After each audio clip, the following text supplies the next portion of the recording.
وردة. عمار لو سمحت، اسلام لو شافك الآن بتحصل معي مشكلة. طيب اسلام هذا عدو الآن ما قد خطبش.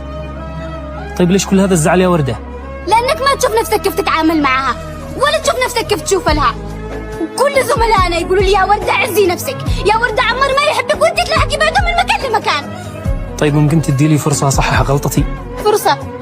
الله كيف انتوا غريبين الرجال، بيوم وليلة تحول حبك من درة لوردة.